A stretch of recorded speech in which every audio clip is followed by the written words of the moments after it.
I think it's time we went a bit back in time and take a look at the arts that helped develop the arts we have today. When automats were everywhere and line dancing was the next big thing. During my time at WaterEdge Lodge, I had a pleasure of meeting Helen, who told us stories of her life and her relationship with the arts. Each time we met, I would learn more about her experience with the arts. It was great to hear stories about playing instruments and how she used to love to listen to Beethoven.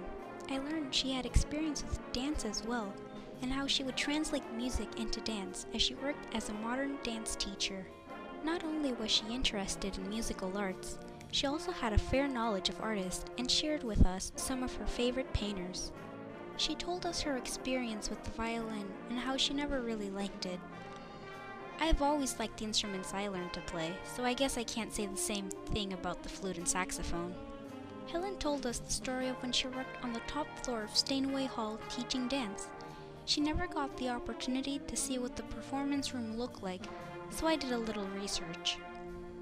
In 1864, William Steinway built elegant showrooms. During the next 2 years, demand for Steinway pianos had increased dramatically. William Steinway carried planning and construction of the first Steinway Hall with the full support and cooperation from the city of New York. The concert hall was designed with 2,000 seats and had a concert stage for a full 100-piece symphony orchestra. Today, Steinway halls are located in world cities such as New York City, London, Berlin, and Vienna. The piece I selected in the background is called Blue Monk, composed by Thelonious Monk, performed by the SJ&D Band. Thelonious Monk is one of the greatest jazz musicians of all time and one of the first creators of modern jazz. I chose this piece because it was the first piece that I thought of when thinking of the earlier 1900s. As I mentioned earlier, Helen taught dance on the top floor of Steinway Hall. But what kind of dance? She taught modern dance. Modern dance is a broad genre of Western concert dance, primarily arising out of both Germany and the United States in the late 19th and early 20th centuries.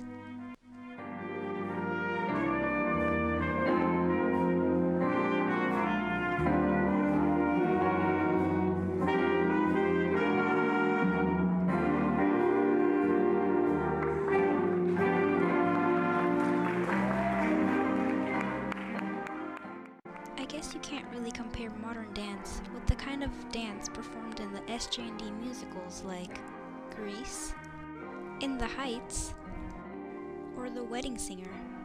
Grease was a 1950s musical that was mostly based on the genre of rock and roll.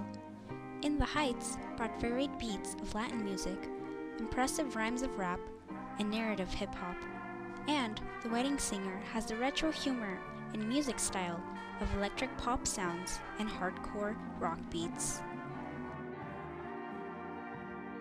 The piece in this background is Georgia on My Mind by Ray Charles, performed by the SJ&D Band. Ray Charles pioneered the genre of soul music during the 1950s by combining rhythm and blues, gospel, and blues styles into the music he recorded. Not only did Helen talk to us about music, she also talked to us about her favorite artists. I selected a few paintings from a couple of those she mentioned.